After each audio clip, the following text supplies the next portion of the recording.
Hey, welcome back. Here with Allison today. We're going to talk about some wizard furniture that I painted up recently. If you're wondering what I'm doing here, it's cleaning the resin dust off of these things.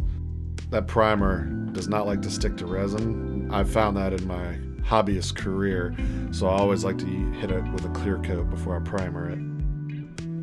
I would love to see a whole terrain setup in just black and white dry brush like this. Like a grayscale. Yeah, I don't know. That's cool.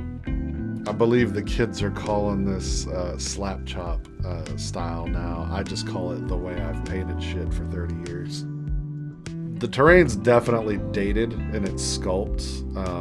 This has been in my basement for at least 12 years, and who knows how long ago I like the these were vintage produced. Style. I don't know. I do too. It's a guilty pleasure. It's a little bit gummy. Well, the way they had to make it, it's not like modern sculpting or injection molding or even 3D printing. Like, everything has to touch for the resin to be easily demolded and have as few bubbles as possible, so you can really tell where everything, like you said, is gummy. I guess it's all stuck together. I will always be nostalgic for that 70s, 80s fantasy art style. That was Ralph Bakshi looking Hell shit. Yeah. Semi-ugly fantasy art. Yes. I love my Nasdaq yellow faux gold. I don't know. It's a crutch for me. It just really is a crutch. I gotta stop. Gotta get you out that piss. Get off that piss color. It's just contrast is so easy. I'm so lazy now as a painter. Well, just with what I've been working on in other projects here, it just goes on evenly. It's not even that it's easy, because I don't think it's easy to work with, but the paint itself works well. Yeah.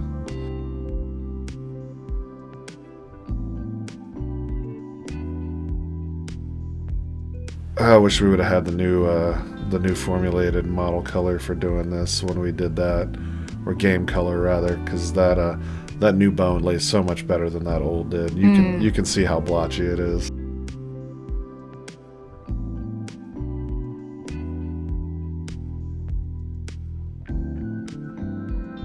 Chair with abs. Sit on me.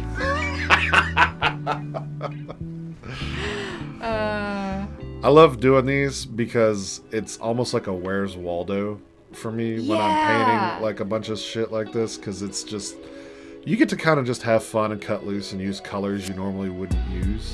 And I'm used to painting so many like military scale models and military guys where everything's got to be kind of a uniform drab matte color. Getting to do these brighter pieces it's a nice change for me.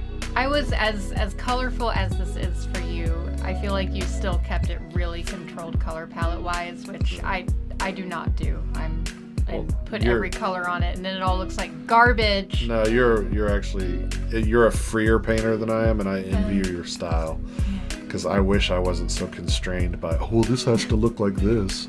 Well, this needs to look like this.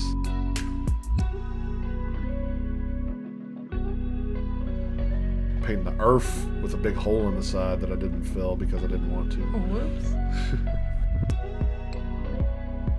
I don't know who this wizard was, but he left a lot of bottles laying around. I think he either drank a lot or was just like a hoarder. They were his piss bottles. Piss bottles. No, I really enjoy the aesthetic.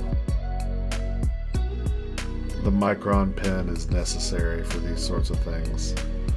For me, anyway. I'm not cool enough to use a really small brush. I don't know. The difference in texture makes it look more like writing and scale. It works. It totally works. Oh, wizard math. Then we weather it. Make it look aged. Did you ever do that in school? Oh, yeah. Yeah. Except it was just a thing I would do on weekends. Like, Mom, can I dip this paper in coffee? And, Yeah, coffee or tea. Why do you need to make a mess again? It was fun. I need papyrus for my ritual. Ours was making treasure maps. I was obsessed with, like, pirate movies as a kid. This is long before we got such awesome things as, like, the Pirates of the Caribbean series. Yeah, like, pirate movies kind of sucked for you. Yes, the newest that I had was Cutthroat Island with like Gina Davis, I think, in the mid '90s, and that movie was god awful. Muppet Treasure Island is where they all popped out. Maybe Hook. Hook was good. I liked Hook. Hook was. I didn't understand why Hook was such a depressing movie when I first saw it as a kid, and now as an adult, I'm like, God damn, this movie is sad. Love it though. 8K gold. You're so good. I would never expect an acrylic gold to look that good on anything. No, for anything outside of the enamels or the lacquers, like the metallics that AK is putting out, they're pretty good these days. I've always been a big Scale 75 fan for their metallics, but these AKs are right there with them.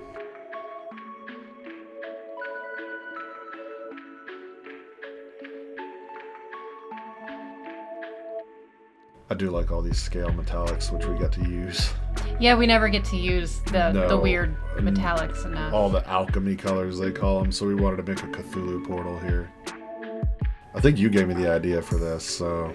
I like the way you did the dots around the... It's a magical mist. Ooh.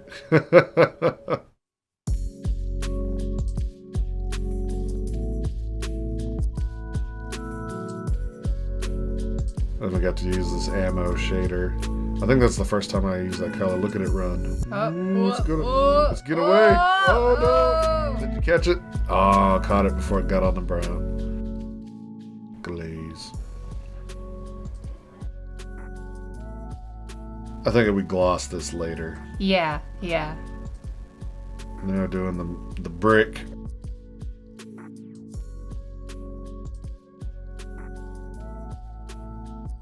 Wanted to throw some steel in there. Then my favorite yellow, Everland Sunset from GW. That candle is perilously. That candle is too close to that rug. It's perilously close to that rug. Yeah, I know. Dude's insurance needs to be like high for this sort of clutter. This many candles. That's basically the plot of the first Discworld book. Trying to do these big ass gemstones was different. Why that chair so buff? He's a buff boy. He's been hitting the gym. He's been hitting his protein shakes. Maybe a little HGH to sup. I don't know. Gemstones. Just random big ass thousands of carat gemstones just sitting around. They remind me of the Spyro gemstones.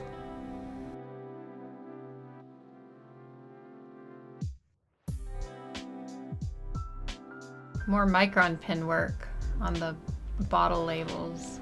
Yeah, I thought they needed something, and I wanted to add a little something to the cover of this book, so make it look wizardy. It kind of pulls the other paper into everything. Yeah. That, I just have fun doing that kind of shit with a micron pen. I'm like, yeah. How much writing can we do?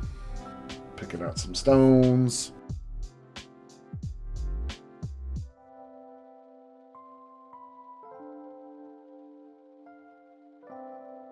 Shake it in your face. Yeah, I remember that purple being hard to get to mix right. We had one bad can of that come in the store. That matte spray varnish, it bubbled really bad. I think it was on Steve's stuff. I'm glossing these gems in glass.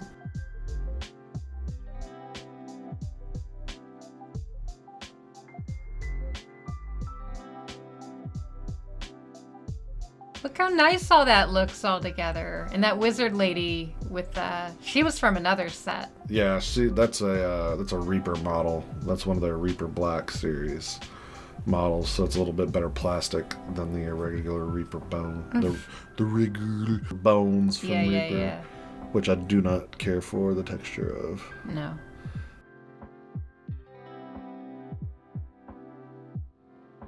I didn't even remember the detail on most of this until I was editing. Yeah, they're really neat pieces. They're dated, but I love them.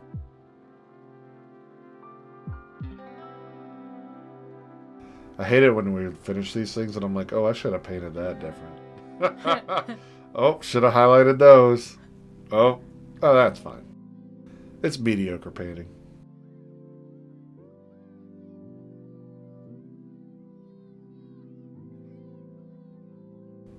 The mirror turned out all right.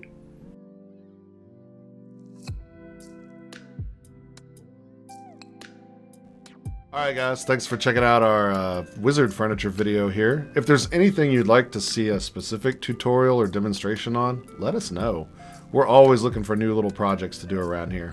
This was a fun project to do. I've been meaning to paint this stuff for probably 12 or 13 years. I don't even think the company that I bought it from is around anymore. Well, that's how long it took me to edit this video. So I'm excited to finally talk about how all this came together. Thanks for watching. Bye.